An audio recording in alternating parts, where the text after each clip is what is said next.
No one likes mopping the floor, so that's why upright vacuum mops have exploded in popularity. But even these floor washers have limits. The biggest downside was that they're not designed to be standalone vacuums. That all changes now with the Roborock Dyad Pro Combo, a 2 or even 3-in-1 device that lets you mop, but also gives you access to a dedicated vacuum now too. This is the third Dyad model in as many years, so what's new and different here? Does it do a better job cleaning? I'll test it out on camera for you to see, then I'll wrap up the pros and the cons and let you know if I think this is a good floor cleaning solution for you. Let's look at what's new here. At a quick glance, Roborock Dyad Pro Combo looks like a Roborock Dyad Pro, but with a few additional parts. In a nutshell, you're getting an upright wet vac mop plus a separate cordless stick vacuum, and some of the key parts are interchangeable. Thanks to these enhancements, Roborock boasts this package is a 5-in-1 combo vacuum, but I dispute that tally, and apparently so does Rainey.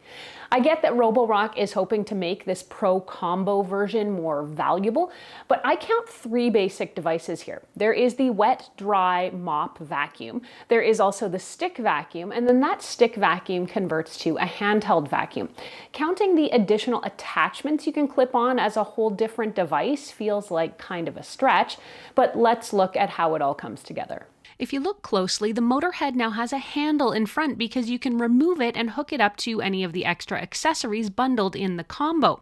Remove the motor, add the small dustbin, the extension wand, and the motorized cleaning head, and you have a fully portable dedicated stick vacuum, which you can use with a few other attachments. Once you connect the motorized mini brush attachment to the motor head, the vacuum becomes a hand vacuum specializing in small space dust and debris. Cleaning a chair or a car was never in the Dyad Pro's resume, so I'm happy to see Roborock adding this capability. There is also a dual-purpose crevice tool and dusting brush. Roborock Dyad Pro Combo now features an expanded dock to provide storage for all of these new attachments. You can dock the multi-surface brush upright, giving off this illusion that you own 2 vacuums. Now, I wouldn't describe a fully loaded dock here as elegant, but having all the tools in one convenient spot does help a lot when you need to clean up a bunch of different stuff. One frustration is that I couldn't put the vacuum back in the dock and have it stay there since it's far too heavy for the included bracket. You must remove the motor handle and reattach it to the mopping unit, and then set the dustbin on its sad little plate on the base. A small sticker on the vacuum does actually let you know this, but annoying. Now, while everything does certainly have its place in the dock, I will reiterate that it's a rather inelegant solution. Let's get to the cleaning tests. I'm going to start with the new toy here, and that's the stick vacuum. And Rainey knows that anytime the vacuum is running, she's out the door. Now, if you've seen any of my vacuum reviews before, you'll know that I have a series of dedicated tests that I run every single vacuum through. I'll sprinkle finer spills like flour or sugar, medium-sized bits like rice or oatmeal, and larger cracker or cereal pieces on both carpet and hard floors to see how well the device cleans.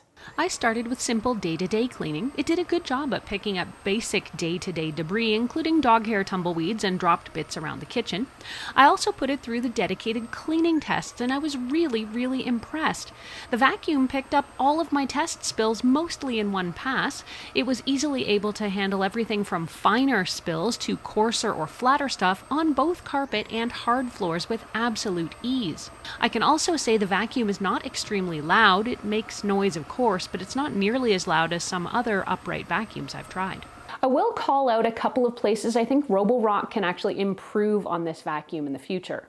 Because there's no anti-tangle technology on the brush head, longer hair does get wrapped around it, and in this house that requires regular maintenance. Your mileage may vary. I found that the vacuum head did not play nicely with flatter rugs. A frequent trap for it was pulling in the corner of a rug or not vacuuming at all on flat rugs like my Ruggables. It seems to pull the rug up into the motor head, which shuts it down immediately, requiring you to restart the vacuum. That means it's no good on a huge percentage of the rugs that I would want to use it on. Now, on plusher carpet, it's actually fine. No stalls and minimal problems. So whether or not this vacuum can hold up to the tasks in your house may depend on what kind of rugs you have. The vacuum canister also doesn't hold very much. The capacity is 465 milliliters, or about 15 ounces. When the dustbin was full, I couldn't actually figure out how to empty it. Now, while it was easy enough to separate the canister from the motor and to remove the filter, I couldn't for the life of me figure out how to empty the bin, and rather amazingly, there's no set of instructions for how to do this. I finally found something in a supplemental card tucked in amongst the instructions. There is a small red handle laid into the top of the dustbin around the filter.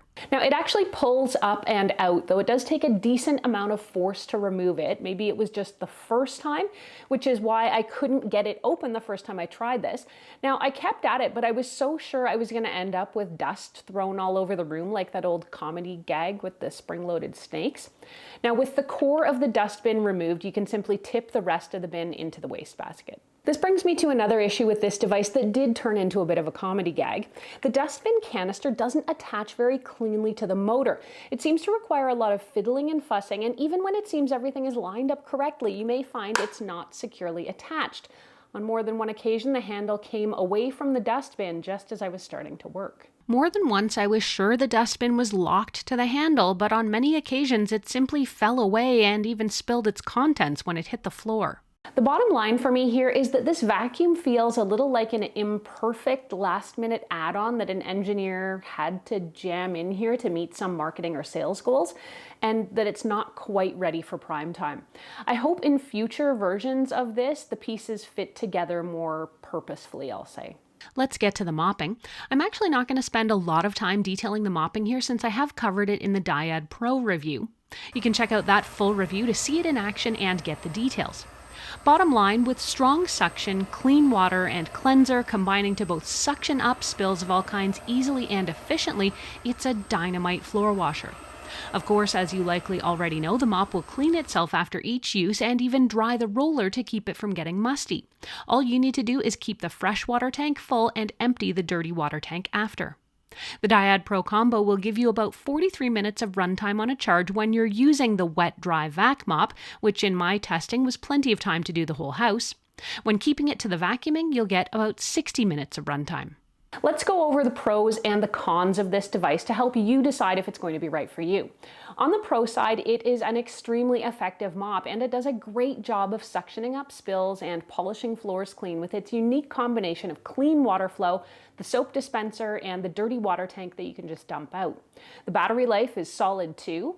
Another pro is that you're getting a lot more with this kit, like the vacuum, which actually does a good job at both light household vacuuming tasks and bigger messes too. The biggest downsides with this device are that it feels like a second device has been kind of tacked on to the original, what with the half-hearted storage and docking for the vacuum and the ill-fitting dustbin, plus that smaller canister and awkward canister plug.